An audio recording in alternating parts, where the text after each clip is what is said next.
الحمد لله نحمده ونستعينه ونستغفره ونؤمن به ونتوكل عليه ونعوذ بالله من شرور أنفسنا ومن سيئات أعمالنا من يهده الله فلا مضل له ومن يضلله فلا هادي له ونشهد أن لا إله إلا الله وحده لا شريك له ونشهد أن سيدنا مولانا محمدا عبده ورسوله أما بعد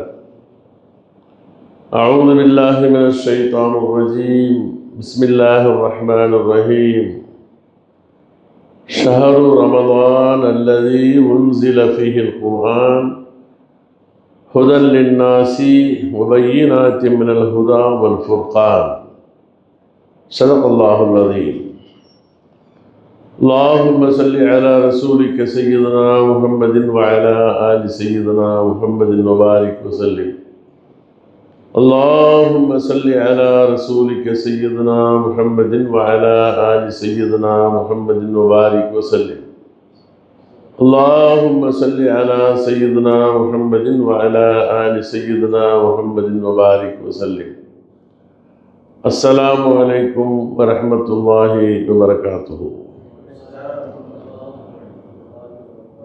உலக பொதுமறையாம் அருள்மறையாம் அல்லாஹுவின் ரஹமத்தாம் திருக்குர்ஆன் அருளப்பட்ட சங்கை மிகுந்த ரமலானுடைய மாதத்தின் 3வது ஜும்ஆவிலே நாமெல்லாம் குழுமியிருந்து ஜும்ஆ தொழுகைக்காக வேண்டி ஒன்று கூடியிருக்கின்றோம். அல்லாஹு தஆலா தனது திருமறையில் சொல்லக்கூடிய ஒரே ஒரு மாதம் ரமலானுடைய மாதம். திருக்குர்ஆனுடைய அல் பக்ரா சூராவின் 185வது ஆயத்தின் வழியாக அல்லாஹு தஆலா ஷஹரு ரமலான் என்ற ஒரு பீடிகை, ஒரு ஆரம்பம், ஒரு தலைப்பை சொல்லிவிட்டு அந்த ரமலானுடைய மாதம் என்பதாக சொல்லலாம். அதுக்கப்புறம் அந்த ரமலானுடைய சிறப்பு என்னன்னா சொல்ல இல்லை. எல்லாம் ரமலான் மாதம்னா இப்படி நன்மை எல்லாம் அதிகமாக கிடைக்கிறது கொள்ளுது, அது ஹதீஸில் வரக்கூடிய செய்தி. அல்லாஹ் சொல்லக்கூடிய செய்தி ரமலானுடைய மாதம் என்று சொன்னால் அதனுடைய விளக்கம் என்ன தெரியுமா, அவனுடைய சிறப்பு என்னவென்று தெரியுமா என்று சொல்லிட்டு உன்சில ஃபீஹில் குர்ஆன், அதில் அல்லாஹு தஆலா குர்ஆனை அருளினாலே அப்படிப்பட்ட மாதம்னு சொல்கிறோம். பிறகு அந்த குர்ஆன் என்னவென்று தெரியுமான்னு சொல்லிட்டு அந்த குர்ஆனுடைய சிறப்பு அல்லாஹ் சொல்லும் பொழுது ஹுதல் லின்னாசி வ பய்யினாத்தி மினல் ஹுதா வல் ஃபுர்கான். அந்த குர்ஆனுடைய தன்மை என்ன என்றால், நீங்கள் நினைப்பதை போன்று முந்தைய வேதங்களைப் போல அதுவும் ஒரு வேதம், தௌராத்தை போல, ஜபூரை போல, இஞ்சிலை போல, மற்ற சுஹுஃபுகளைப் போல நீங்கள் கருதி விடாதீர்கள்.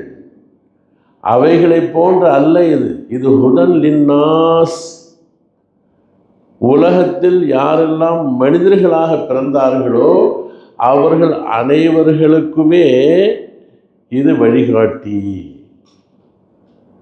உலகத்தில் பிறந்தவர்கள், வாழ்ந்து கொண்டிருக்கக்கூடியவர்கள், வரக்கூடிய மக்கள், கியாமத்து வரையில் யார் வந்தாலும் அப்பழுக்கற்ற நேர்மையான வழிகாட்டக்கூடிய மாபெரும் வேதம்தான் அல் குர்ஆன். அதை அருளப்பட்டதின் காரணமாக ரமலானுடைய மாதம் சிறப்புக்குரியதுன்னு சொல்கிறான். அப்போ ரமலானை கொண்டு குர்ஆனுக்கு சிறப்பா, குர்ஆனை கொண்டு ரமலானுக்கு சிறப்பா என்று ஒரு பட்டிமன்றம் வைக்கப்படுமையானால், 2 தரப்புலையும் வாக்குவாதம் பேசப்படுமையானால், அதனுடைய முடிவு என்னவாக கடைசியில் இருக்கும்? ஒரே ஒரு முடிவு தான், குர்ஆனின் காரணமாக ரமலானுக்கு சிறப்பு, குர்ஆனால தான் ரமலானுக்கு சிறப்பு. ஏன் என்று பார்க்கும் பொழுது இது உலக மனிதர்கள் அனைவர்களுக்குமே வழிகாட்டக்கூடியது. அப்போ வழிகாட்டுதல் என்று சொன்னால் அல்லாஹ் ஹுதன் லின்னாஸ்ன்னு சொல்கிறான். அப்போ நம்ம ஹுதன் இந்த வார்த்தைக்கு ஹிதாயத்துன்னு சொல்லுவோம், நேரு வழின்னு சொல்லுவோம். நேரு வழியை நாம் நினைத்து வைத்திருப்பது நல்ல மௌத்து மரணம் நல்லா முடியும், கபருடைய வாழ்க்கை சிறப்பாக இருக்கும். நாளைக்கு எல்லாம் கேள்வி கணக்கு லேசாக கேட்பான். சொர்க்கம் போயிடுவோம், நரகத்தை விட்டு பாதுகாக்கப்படுவோம் என்பதெல்லாம் மரணத்திற்கு பிந்திய ஹிதாயத்து. பின்னால் உள்ள அது செய்தி அதற்கு உண்டான வழிகாட்டுதலையும் கொடுக்குது. அது மட்டுமல்ல, மனிதன் பிறந்ததிலே இருந்து அவன் இந்த உலகத்திலே வாழ்ந்து முடிக்கும் வரையிலே எந்த பிரச்சனைகளாக இருந்தாலும், எந்த ஒரு விஷயமாக இருந்தாலும் அவனுக்கு அந்த குர்ஆனின் மூலமாகத்தான் தெளிவு பெற முடியும். உலகத்தில் மனிதர்கள் திருக்குர்ஆனின் பிரகாரம் வாழ்ந்து விடுவார்களேயானால் இந்த உலகத்திலே சண்டை சச்சரவுகள் இருக்காது, உயர்ந்தவன் தாழ்ந்தவன் என்ற தன்மைகள் வராது, இந்த உலகத்திலே இருப்பவன் இல்லாதவன் என்ற பேதமை இருக்காது. எல்லோரும் இன்புற்று சந்தோஷமாக வாழ்வதற்கு திருக்குர்ஆனை தவிர உலகத்தில் எந்த வேதமும் இல்லை. அப்படிப்பட்ட திருவேதம் தான் அல் குர்ஆன். அப்படிப்பட்ட வழிகாட்டுதலே உங்களுக்கு கூறுகின்றது தான் திருக்குர்ஆன் என்பதாக அல்லாஹ் சொல்றான். இன்னொரு செய்தியை நாம் விளங்க வேண்டும்.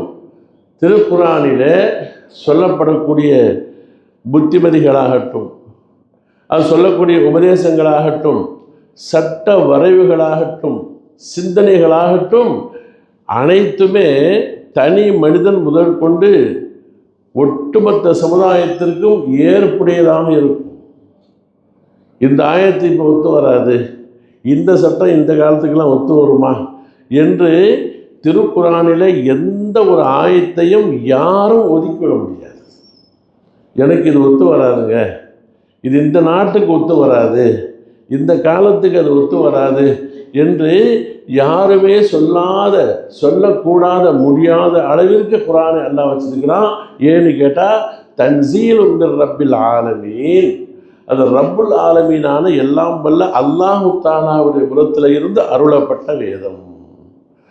எனவேதான் திருக்குர்ஆனை தவிர உலகத்திலே எல்லா மனித சமுதாயத்திற்கும் வழிகாட்டக்கூடிய வேதம் இதற்கு இணையாக வேறொன்றும் இல்லை என்பதை நாம் உறுதியாக கொள்ள வேண்டும்.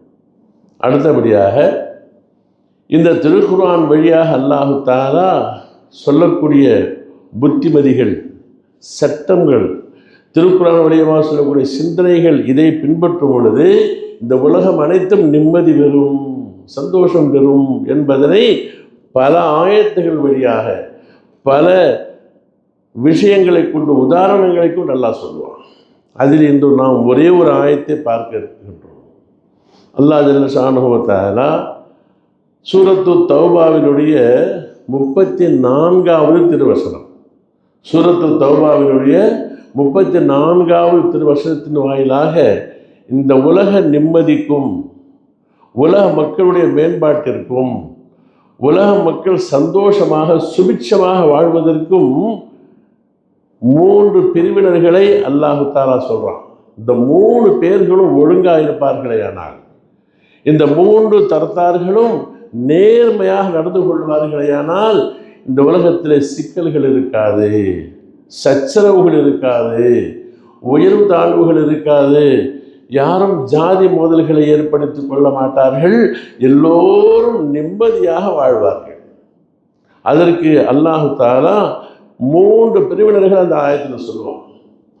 அவர்களுடைய சீர்கேட்டின் காரணமாக அவர்கள் உண்மையாளர்களாக இல்லாமல் போகும் பொழுது, அவர்கள் பொய்யர்களாக மாறும் பொழுது, போலிகளாக அவர்கள் மாறிவிடும் பொழுது இந்த சமுதாயம் மிக பெரும் சீர்கேட்டிற்கு ஆளாகி போகும். நல்லா பார்க்கணும். 3 பிரிவினர்கள் அல்லாஹ் சொல்கிறான். அந்த 3ல் முதலாவது யாரால இந்த உலகம் உயர் பெறும் அல்லது சீர்கெட்டு போகும்? ஒரு பிரிவினர்கள் அல்லாஹ் அந்த ஆயத்தில் சொல்லும் பொழுது, யா ஐயுஹல்லதீன ஆமனு இன்ன கஸீர மினல் அஹ்பாரி வர் ருஹ்பானி லயகுலூன அம்வாலன் நாசி வயசுத்தூன அன் சபீலில்லாஹ். 2 பேரை சொல்கிறான். இப்போ ஒன்றாவது அஹ்பார்கள் அப்படிங்கிறான். அஹ்பார்கள் என்று சொன்னால் அறிஞர் பெருமக்கள், அறிவாளிகள், அறிஞர்கள்னு சொல்கிறாங்க இல்லையா? இந்த அறிஞர்கள் யூதர்களிலும் இருந்தார்கள், கிறிஸ்தவர்களும் இருந்தார்கள், மார்க்க அறிஞர்களாக இருந்தார்கள்.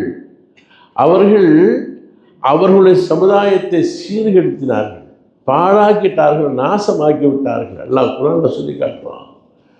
எப்படின்னு சொன்னால், அல்லாஹு தஆலா சொல்லாததை சொன்னதாகவும் சொன்னதை சொல்லாததாகவும் அவர்கள் குர்ஆன் அவர்களுக்கு வழங்கப்பட்ட வேத வரிகளிலே மாற்றங்களை செய்து விட்டார்கள்.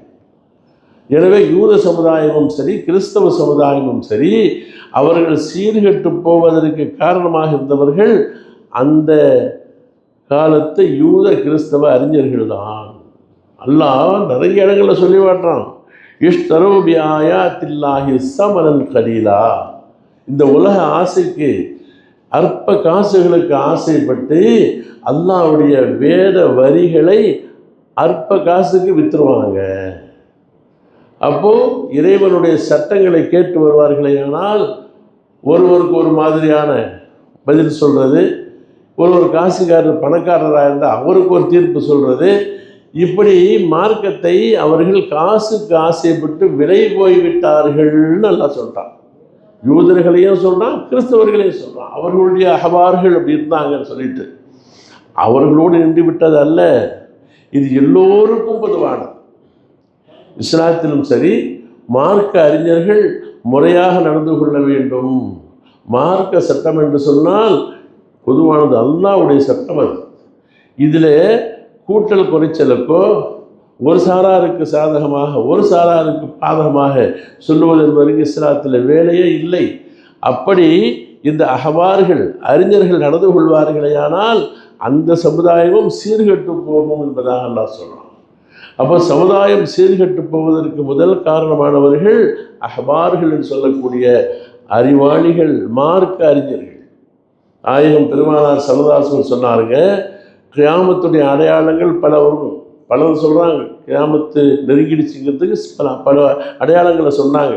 அதில் ஒன்று, கியாம நெருக்கத்தில் மார்க்க இல்மை எல்லாம் எடுத்துருவோம், இஸ்லாத்தினுடைய இல்மை எடுத்துருவோம். எப்படி இல்மை எடுப்பான்னு சொன்னால், அந்த காலத்து நல்ல உலமாக்கள் கைப்பற்றுறோம், எல்லாம் கைப்பற்றி கொள்ளுவான். உலமாக்கள் இருக்க மாட்டாங்க, நல்ல மார்க்கம் இருந்த மேதைகள் இருக்க மாட்டாங்க, மார்க்க சட்டங்களை ஒழுங்காக தெரிஞ்சவங்க இருக்க மாட்டாங்க. அதை எல்லாம் அவர்களை எடுத்துக்கொள்வதன் மூலம் உலகத்தில் கல்வி எடுபட்டு போகும் கியாமத்து நெருக்கத்தில். அப்போ மக்கள் என்ன செய்வாங்களாம், ஏதோ ஒரு விஷயத்துக்காக வேண்டி ஒரு ஃபத்வா வேணும், ஒரு விளக்கம் வேணும் என்பதற்காக வேண்டி அவங்க இத்தகதுன்னாச ரோசான் ஜுஹாலன், தங்களுக்கு அறிஞர்களாக தங்களுடைய வழிகாட்டுகளாக முட்டாள்களை வைத்திருப்பார்கள், அறிவினர்களை வைத்திருப்பார்கள். அவர்கள் தான் வந்து உட்காந்துருப்பாங்க. அரசியலில் நான் ரொம்ப பெரிய ஆள், உட்காந்து கிடப்பான், ஆள்வதற்கு நான் தான் தகுதியும்பான். அதே மாதிரி நான் தான் நல்ல தீர்ப்பு வழங்கக்கூடிய பெரிய நீதிபதியும்மா, முட்டாளாக இருப்பான். அப்போ இஷ்டத்துக்கு அவங்க மக்களுக்கு தீர்ப்பு வழங்குறது, மக்களுக்கு இஷ்டத்துக்கு யார் யார் அதிகமாக காசு பணம் தருவார்களோ அவர்களுக்கு சாதகமாக விலகி போய்விடுவது. இது சல்லால் சொல்லி காட்டார். கியாமத்துடைய அடையாளங்களில் ஒன்று, இறைவனுடைய நல்ல இயல்புகள் ஈடுபட்டு போயிடும். அப்போ தலைவர்களாக, ஆட்சியாளர்களாக, அறிஞர்கள் மக்களாக யார் இருப்பார்கள்? அறிவியனர்கள் இருப்பார்கள், அறிவெளிகள் இருப்பார்கள். அவர்களிடம் சேர்ந்தவர்கள் மசாலாக்கள் சட்டங்களை தங்களுடைய கேஸுகளை கொண்டு போகணும்னு சொன்னால் அவங்க என்ன செய்வாங்க, இதான் இஷ்டத்துக்கு நடப்பாங்க. இதன் காரணமாக அவர்களும் கெட்டு சமுதாயத்தையும் கெடுப்பார்கள் அப்படின்னாங்க நாயகம் பெருமானார் ஸல்லல்லாஹு அலைஹி வஸல்லம். அப்போ இந்த உலகம் என்பது இதனுடைய எழுச்சிக்கும் மேன்மைக்கும் சிறப்பிற்கும் 3 தரத்தார்களை அல்லாஹ் காரணமாக சொல்லி, அதில் ஒரு தரத்தார்கள் யாருங்க? அறிஞர் பெருமக்கள். அவர்கள் சரியாக இருந்தால் அந்த சமுதாயம் சரியாக இருக்கும்னு சொல்கிறாங்க. 2வதாக சமுதாய சீர்கேட்டிற்கு காரணமாக இருக்கக்கூடியவர்கள் ருஹ்பான் அப்படிங்கிறான். ருஹ்பான்னு சொன்னால் ராஹிபுகள் அப்படின்னு சொல்லுவோம், அதாவது ஆன்மீகவாதிகள். அப்போ ஆன்மீகம் என்ற பெயரால் நிறைய போலிகள் உருவாகிடுவாங்க.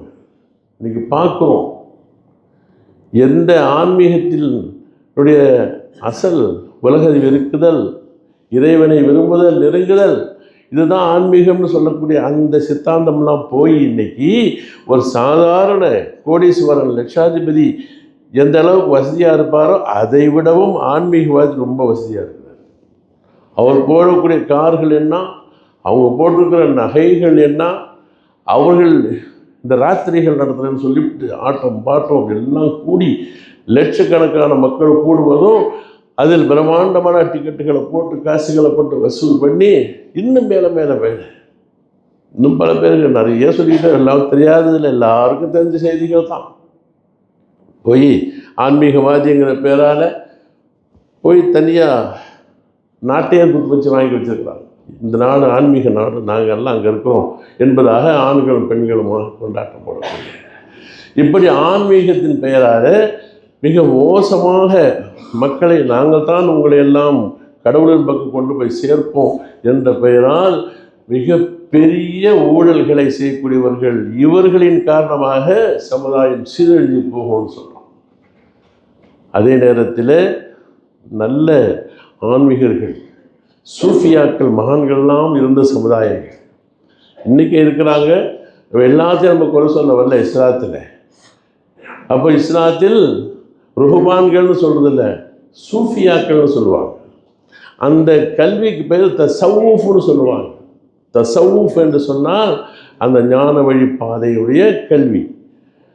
சூஃபியாக்கள்னு சொன்னால் அதனுடைய வழியில் நடக்கக்கூடியவர்கள். இந்த சூஃபிங்கிற வார்த்தை எங்கேருந்து வந்து சொன்னால், சூஃப் என்ற வார்த்தை, சூஃப் என்று சொன்னால் கம்பளி ஆடைக்கு பேர். சூஃப்னு சொன்னால் என்ன, கம்பளி ஆடை. அப்போ அவர்கள் கம்பளி ஆடை அணிந்தவர்களாக இருந்தார்கள்.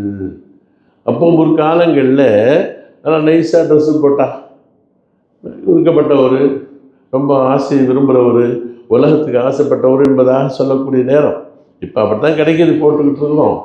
அப்போ எல்லாம் இந்த தோலில் கம்பெனியில் இதில் தான் போட்டுட்ருப்பாங்க ஏழைகள், உலகத்துக்கு ஆசைப்படாதவர்கள். அப்போ இந்த சூஃபியாக்கள் மகான்கள் எப்படி இருந்தாங்கன்னு சொன்னால், அவர்கள் கம்பெனி ஆடை தான் அணிஞ்சிருப்பாங்க. அப்படியே தோலுங்கிடமாக தான் இருப்பாங்க பார்க்குறதுக்கு. அவர்களிடத்தில் ஒரு உணவுக்கு வசதியோ போக்குவரத்தோ இருக்க, சதா வணக்க வழிபாடுகளில் இருப்பாங்க. மக்களுக்கு நன்மையை சொல்லுவதில் ஈடுபட்டிருப்பாங்க. இந்த மக்கள் தான் உண்மையான வழிமார்கள், உலகத்திற்கு ஆசைப்படாதவர்கள். அப்போ வழிமார்கள் வரலாறுன்னு சொல்லிட்டு ஏகப்பட்ட வழிமார்களுடைய சத்திரங்களை எல்லாம் நம்ம வச்சிருக்கிறோம். அல்ஹம்துலில்லாஹ். அவர்களையெல்லாம் நம்ம சொல்ல இல்லை. இந்த வழிமார்கள் என்ற தளத்தை, அந்த பெயரை பயன்படுத்தி கொண்டு இன்று நடக்கக்கூடிய இந்த அநியாயங்கள், அக்கிரமங்கள், எங்கெங்கேருந்து பெரும் ஆளில் இருந்து அப்போதே அவங்க சொன்னால் நான் ஆன்மீகவாதி, அப்போ அந்த மலையில் போய் உட்காந்துக்குவேன், இந்த மலைக்கு போவேன் என்பதாக சொல்லி கொண்டெல்லாம் தெரியக்கூடிய மக்களை எல்லாம் பார்க்கின்றோம். ஆனால் ஒழுக்கமற்றவர்களாகத்தான் பார்த்து கொண்டிருக்கின்றோம். சரி, அப்போ அல்லாஹ் சொல்லக்கூடிய 2வது செய்தி இது. உலகம் சீர்கெட்டு போக, சமுதாயம் சீர்கெட்டு போவதற்கு 3 தரத்தார்கள் அல்லாஹ் காரணமாக சொல்லி, முதலாம் அவர்கள் யாருங்க, அறிஞர் பெருமக்கள் ஒழுங்காக வழிகாட்டாததின் காரணத்தினால சமுதாயம் சீர்கெடும். 2வது யாருங்க, இந்த ஆன்மீக போர்வையில் வாழக்கூடிய பொய்யான ஆன்மீகங்கள். இந்த 2 பேரால சமுதாயம் கெட்டு போயிடும்னு நல்லா சொல்கிறான். 3வதாக சொல்லக்கூடிய செய்தி தான் முக்கியமாக நாம் விளங்க வேண்டிய செய்தி. 3வதான செய்தி என்ன, யாரால் சமுதாயம் உயர்வு பெறும், மக்கள் சந்தோஷப்படுவார்கள், நிம்மதியான வாழ்க்கை வாழ்வார்கள், அவர்களுக்கு மத்தியில் சண்டை சச்சரவுகள் இல்லாமல் இஸ்ஸத்தாக கண்ணியமாக வாழ்வார்கள். அதற்கு பொறுப்பாளர்கள் யார் என்று சொன்னால் தனவந்தர்கள், செல்வ சீமான்கள். அல்லாஹ் யாருக்கெல்லாம் வசதி வாய்ப்பை தந்தானோ, காசு பணங்களை கொடுத்தானோ, அவர்கள் அதை தங்களுக்கென்றே வைத்து வைத்து வைத்து மென்மேலும் சேர்த்து கொண்டிருக்காமல், அதை எளியோருக்கு யார் யாருக்கு கொடுக்கப்பட வேண்டுமோ அதை சரியாக ஒவ்வொரு தனவந்தர்களும் ஒவ்வொரு செல்வந்தர்களும் இந்த உலகத்தில் செய்து விடுவார்களே, ஆனால் பஞ்சம் இருக்காது, பசி இருக்காது, மக்களிடத்தில் ஏழ்மை இருக்காது, எல்லோரும் சந்தோஷமாக இருப்பார்கள். அந்த வயிற்றிற்கு இல்லாமல் போகும் பொழுதுதான், சாப்பாட்டிற்கு வழி இல்லாமல் போகும் பொழுதுதான் இந்த சங்கடங்கள், கஷ்டங்கள், பிரச்சனைகள், திருட்டு, சூது எல்லாம் உலகத்தில் நடைபெற ஆரம்பித்து விடுகின்றது. எனவே தான் அல்லாஹ் தஆலா இந்த உலகம் மேம்படுவதற்கு காரணமாக இருக்கக்கூடிய 3 பேர்களிலே செல்வந்தர்கள் உண்டு. அவர்கள் சரியாக நேர்மையாக அவர்களுக்கு அல்லாஹ் வழங்கி இருக்கக்கூடிய செல்வத்தை சரியாக செலவு செய்து விடுவார்களே, ஆனால் இந்த ஒட்டுமொத்த சமுதாயமும் உயர்வு பெறும். அவர்கள் தங்களுக்கு என்பதாக வைத்துக்கொண்டு ஏதோ பேருக்கு தர்மங்கள் என்று செய்வார்களே, ஆனால் அது சரியான தர்மமாக ஆகாது. ஏன்னு சொன்னால் உலகத்தில் இந்த பொருளாதாரம் சம்பந்தமாக பொருளாதார கூறுகளை எல்லாம் சட்டமாக, மார்க்க சட்டமாக வைத்திருப்பது குர்ஆன் மட்டும்தான், இஸ்லாம் மட்டும்தான். வேறு எந்த மதத்திலையும் நீ இப்படி தான் சம்பாதிக்கணும், நீ இப்படி தான் செலவு செய்யணும், இவ்வளோ தான் உனக்கு வச்சுக்கணும், இவ்வளோ நீ மற்றவங்களுக்கு தரணும் என்பதாக எந்த மதமும் சொல்ல. ஆனால் இஸ்லாமிய மதம் மட்டுமே பொருளாதாரத்திற்குள் தலையிட்டு அதை மார்க்க கடமைகளில் ஒன்றாக வைத்திருக்கின்றது. ஏன்னு சொன்னால் இப்படித்தான் சம்பாதிக்கணும், நீ இந்த வகையில் இப்படியெல்லாம் தவறு செய்யாமல் சம்பாதித்து ஒருவேளை உனது தேவைக்கு அதிகமாக சொத்துகள் சேர்ந்து விட்டால், உன்னுடைய காசு பணங்கள் அதிகரித்து விட்டால் அது உனக்கு இதற்கு மேல் உனக்கு சொந்தமல்ல, அதை நீ பிறருக்கு கொடுத்தே ஆக வேண்டும். அப்போ ஜகாத் என்ற பெயரை கொண்டு அந்த பொருளாதார பிரிவு சட்டத்தை இஸ்லாம் ஒரு கடமையாக ஆக்கி வைத்திருக்கின்றது. அந்த சட்டம் மட்டும் இல்லை என்று சொன்னால் உலகம் என்னவாகி போகும் என்றால் அல்லாஹ் சொல்கிறான், லிகை லா யகூன தூலத்தம் பைனல் அக்னியாயி மின்கும். இந்த செல்வமாகப்பட்டது ஏழைகளுக்கெல்லாம் போகாது. பணக்காரர்களாகவே சென்று கொண்டு இருப்பார்கள், ஏழைகள் ஏழைகளாகவே இருப்பார்கள். அப்போ அந்த ஏழைகளுடைய கையிலும் உங்களுடைய செல்வத்தின் ஒரு பகுதி சென்று சேர வேண்டும் என்பதுதான் இஸ்லாமிய சட்டத்தின் சட்ட வடிவுகளில் 5 சட்டங்களில் ஒரு ஃபர்த். அல்லாஹ் குர்ஆனில் ஃபரீலத்தம் மினல்லாஹ் அப்படிங்கிறான். 8 பேர்களை சொல்லிட்டு உங்களுடைய சொத்துக்களிலே இருந்து நீங்கள் இவர்களுக்கெல்லாம் கொடுங்க என்று சொல்லிவிட்டு ஃபரீலத்தம் மினல்லாஹ், இது ஏதோ பார்த்து போட்டு கொடுங்க, இந்த ஏழைக்கெல்லாம் கொஞ்சம் இறக்கப்படுங்க, கொஞ்சம் எதை செய்யுங்க என்றெல்லாம் அல்லாஹ் சொல்ல இல்லை. கட்டாய கடமை அப்படிங்கிறோம், கட்டாய கடமை. 8 பேரை சொல்லிவிட்டு ஃபரீலத்தம் மினல்லாஹ், அல்லாஹ்வுடைய புறத்திலிருந்து வரக்கூடிய சட்டம் உங்களுக்கு சட்டப்படுத்துகின்றேன்னு சொல்கிறான். அப்போது அந்த சட்டப்படுத்துவது இரக்கம் காட்டி அல்ல, எதை பொழைச்சிக்கிட்டு போகிறாங்க கொடுத்துட்டு கொடுப்போம் என்று அல்ல, அது உங்களுடைய காசே இல்லைன்னு சொல்கிறான் அல்லாஹ். ஹுத் மின் அம்வாலிஹிம் ஸதகத்தன்.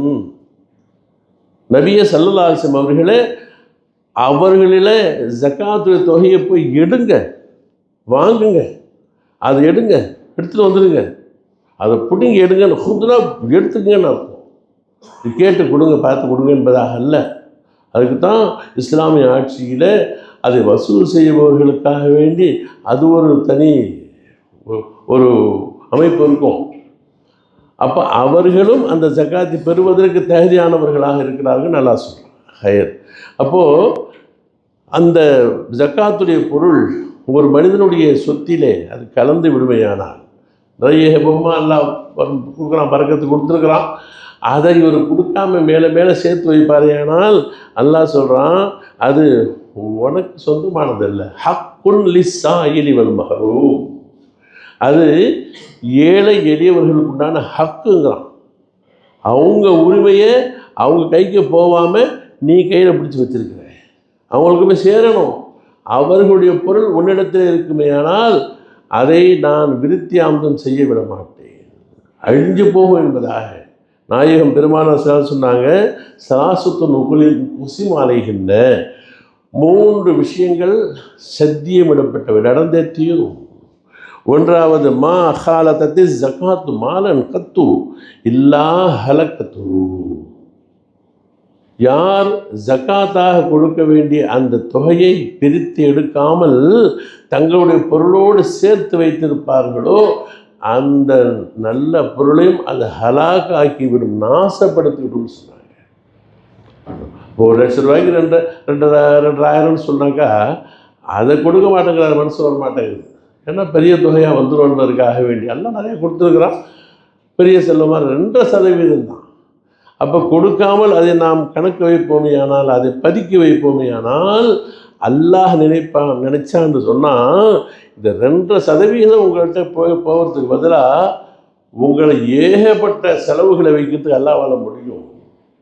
உங்கள் உடலிலே சோதனை வரலாம், உங்களுடைய ஆஃபீஸில் உங்களுக்கு மேலதிகாரிகள் வந்து எடுத்துக்கிட்டு போகலாம், எனக்கு இப்படி ஆயிடுச்சு அப்படி ஆயிடுச்சு என்பதாக பதறலாம், என்னென்ன வேணும் நடக்கலாம். ஏன்னா சிலர் சொல்லிட்டாங்க அதை அழிச்சே தீரும், அதனால நீங்கள் சரியாக கொடுத்துருங்க, இது சத்தியம் அப்படின்னாங்க.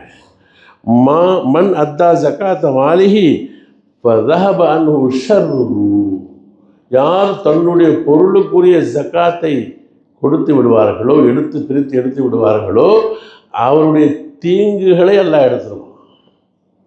அந்த வியாபாரத்தில் நஷ்டம் வராது, அவருடைய உடல் குடும்பம் இந்த வீணான செலவுகள்லாம் எவ்வளவோ இது பாருங்கள், திடீர்னு என்னென்னவோ செலவு வந்து போகுது, எவ்வளோ லட்சக்கணக்கில் ஆகி போகுது.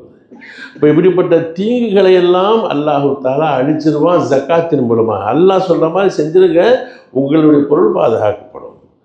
மா நகசத் மாலுன் மின் சதக்கத்தின், மூன்றாவதாக சொன்னாங்க, சத்தியமாக சொல்கிறேன், யாருடைய பொருளும் எந்த ஒரு மோமினும் ஒரு மனிதரும் சதக்கா செய்வதன் காரணமாக ஏழையாக போக மாட்டார். இவர் தர்மம் கொடுத்தே ஒரு ஏழையாக போயிட்டார், யாரையுமே நீங்கள் காட்ட முடியாது உலகத்தில், தர்மம் செஞ்சு ஏழையாக போயிட்டார் என்பதாக. பல் எசீது சொல்ல 3 சொல்கிறாங்க, என்றாலும் அல்லாஹ் அதிகப்படுத்துவான் என்பதாக. அப்போ இந்த ஜக்காத்துடைய தொகை எப்படி பிரிக்கப்பட வேண்டும் என்ற விஷயத்தில் நம்ம தங்க வண்டியெல்லாம் கணக்கு போட்டு நிறையா வச்சுருக்குறோம். இருந்தாலும் முக்கியமான 3 செய்தி, ஒரு அடிப்படையான செய்தி. அப்போ ஜக்காத்துடைய தொகை தன்னுடைய வருமானத்தில் இருந்து எந்த ஒரு பொருளை அடைவதில் சிரமம் குறைவும், சிரமம் கம்மி, திடீர்னு காசு வந்துடுச்சு, அப்போது அந்த பணத்திற்கு 1 வருஷம் வரைக்கும் ஆகணுங்கிறது தேவையில்லை. 1 வருஷம் ஆனால் தான் காசு ஜக்காத்து. திடீர்னு ஒருத்தருக்கு கிடைக்கிது காசு. நான் வந்து இந்த லாட்ரி டிக்கெட்லாம் சொல்லலை, அது ஹராம், முழுசாம ஹராம். முற்காலங்களில் இப்போ தான் இருக்குது, ஆனால் அது நம்மளுக்கு சொந்தமாக ஆகாது. வீடுகள் கட்டுறாங்க, ஏதோ அஸ்திவாரம் தோணும்போது புதையல் கிடச்சி போச்சுன்னு வைங்க, ஏதோ முற்கால புதையல்கள் ரொம்ப பிரம்மாண்டமாக கிடச்சி போச்சுன்னு சொன்னால் பழைய காலங்களில் அவருக்கு தான் சொந்தம். அது யார் மனைக்கு சொந்தக்காரரோ அவருக்கு சொந்தம். இப்போ அப்படி இல்லை, இது பிடிக்கிட்டு போயிடுவாங்க. அப்படி ஒருவருக்கு கிடைக்குமே ஆனால் அவர் அந்த பொருளிலே இருந்து 5இல் 1 பகுதியை கொடுக்க வேண்டும். சட்டம் வகுத்து வச்சுருக்கிறாங்க, 5இல் 1 பகுதி. அடுத்த போல் யாருக்கெல்லாம் கொஞ்சம் உழைப்பு லாபம் கிடைக்கிது, கொஞ்சம் உழைப்புனா என்ன, வானம் பார்த்த பூமியை வச்சுருக்கிறாங்க, அதில் போய் ரொம்ப உழைக்க வேண்டியதில்லை, இந்த மழை பெஞ்சிச்சு விளைஞ்சிச்சு. சில பேருக்கு காடைகள், இந்த மூங்கில் காடுகள் வச்சுருப்பாங்க, மூங்கில் தோட்டங்கள் இருக்கும், வளர்ந்துக்கிட்டு இருக்கும், அதுக்கெல்லாம் போய் தண்ணி ஊற்றி பார்க்க வேண்டியதில்லை. அதில் வரக்கூடிய வருமானங்கள் ஆண்டிற்கு ஒரு முறை அவர் என்ன செய்யணும், அந்த அறுவடை செய்யும் பொழுது அதில் 20ல் 1 பாகம், அதில் 10ல் 1 பாகம், அதில் 10ல் 1 பாகம் கொடுத்துருணும். அப்போ 100ல் 1 பங்கு. அதுக்கு பிறகு அடுத்த தர்ஜாவில் இந்த வெள்ளாமை செய்கிறோம், தண்ணி பாய்ச்சுறோம், கஷ்டப்படுறோம், அதுக்காக வேண்டி நிறைய உழைப்புகள் எடுத்து சேமிப்பு விவசாயங்களை போன்று இப்படிப்பட்டவங்க 20ல் 1 கொடுக்கப்பட வேண்டும். அதற்கு பிறகு கஷ்டமான காசு பணங்களை சேகரித்து இந்த வெள்ளி தங்கம் வெள்ளியெல்லாம் லேசாக சேர்த்துக்க முடியாது, அதுக்காக ரொம்ப உழைப்பு வேணும், ரொம்ப சேகரிப்பு வேணும், அதிகமான உழைப்பு இருந்தால் தான் அந்த அளவுக்கு காசுகள் சேரும். அதை பெறுவதில் சிரமம் அதிகம். அதன் காரணமாக எல்லாம் என்ன பண்ணிட்டான்னு சொன்னால் 40ல் 1 பாகம் கொடுத்தா போதும். அப்போ 2.5%. அப்போ ₹1,00,000 2.5. இதை முறையான முறையில் யாரெல்லாம் செலவு செய்து விடுவார்களோ, அல்லாஹ்வுடைய பாதையில் கொடுத்து விடுவார்களோ, அவர்களுக்கு அல்லாஹு தாலா இம்மையிலையும் வெற்றி, மறுமையிலையும் வெற்றி. இம்மையில் இவர்களுக்கு மேலே சொன்ன மாதிரி பரக்கத்தை உண்டாக்குவான், அதிகமாக்கி தருவான். மறுமையில் அல்லாஹ் கொடுக்கக்கூடிய கூலி அதற்கு நேராக உயரணும் இல்லை. திருக்குறானில் பார்த்தோம்னு சொன்னால் தொழுகைக்குன்னு ஒரு சில நன்மை இருக்குது, ஒவ்வொரு பொருளுக்கும் ஒரு நன்மை இருக்குது. ஆனால் இந்த சதக்காவுக்கு உண்டான நன்மைகளுக்கு அல்லாஹ் பிகைரி ஹிசாப்ட்டான், கணக்கே இல்லை அப்படிங்கிறான் அந்த அளவுக்கு. அப்படிப்பட்ட சதக்காக்கள், தான தர்மங்கள் உங்களை நாளை கியாமத்துடைய நாளையில விசாரணைக்காக மக்கள் நிறுத்தப்படும் பொழுது அவர்கள் செய்த தர்மங்கள் அவர்களுக்கு நிழலாக நிற்கும் சொல்கிறாங்க. அவர்களுக்கு நிழலாக நிற்கமா மக்கள் சூரியன் கிட்ட இருக்கும், மூளையெல்லாம் உருகி போகும், தரையெல்லாம் செம்பாக இருக்கும். இந்த சூழ்நிலையில் இந்த தனவான்கள், தான தர்மம் செய்யக்கூடியவர்கள், ஜக்காத்தை சரியாக கொடுக்கக்கூடியவங்க, இவர்களுக்கு அவருடைய தர்மங்கள் தலைக்கு மேல் நிழலாக நின்று கொண்டிருக்கும், சொர்க்கம் செல்லும் வரையில் என்றார்கள் பெருமானார் ஸல்லல்லாஹு அலைஹி வஸல்லம். இப்படி பல நீளமான சிறப்புகள் போக்குவரத்துலாம் இருக்குது. இது நம்ம ஒவ்வொரு வருஷமும் ஜக்காத்துடைய அந்த சிறப்புகளை சொல்லிக்கிட்டு தான் வரும். இந்த அடிப்படையில் ரமதானில் தான் ஜக்காத் என்பதாக அல்ல, யாருக்கு ஒரு பொருள் சேர்ந்து அந்த பொருள் அந்த நிசாபுடைய தொகையை தாண்டி ஒரு ஆண்டு இருந்திருமையானால், அது எந்த மாதமாக இருந்தாலும் அந்த மாதத்தை கணக்கிட்டு கொடுக்கப்பட வேண்டும் என்றாலும் மக்களிலே ஒரு நம்பிக்கை, ரமதானில் செஞ்சோம்னு சொன்னால் சவாபு நிறையா கிடைக்கும், 1/70 பிகைரி ஹிசாப் கணக்கில்லாமல் கொடுப்பாங்கிற அந்த எதிர்பார்ப்பில் செய்கின்றார்கள் சொன்னால் நம்ம மறுக்கிறதுக்கு இல்லை. எனவே அல்லாஹ் ஜல்ல ஷானுஹு வ தஆலா 5 கடமைகளில் மிக பெரும் கடமையான இந்த ஜக்காத்துடைய கடமையை நாம் முறையாக செய்து இம்மையிலும் மறுமையிலும் சிறந்த வெற்றியாளர்களாக, அல்லாஹ்வுடைய திருப்தியை பெற்றவர்களாக, பாவங்கள் அனைத்து விட்டும் நீக்கப்பட்டவர்களாக அல்லாஹ் நம் அனைவர்களும் இந்த ரமதானில் ஆக்கி அருள் புரிவானாக. வாஹிர் தாவானா அனில் அல்ஹம்துலில்லாஹி ரப்பில் ஆலமீன்.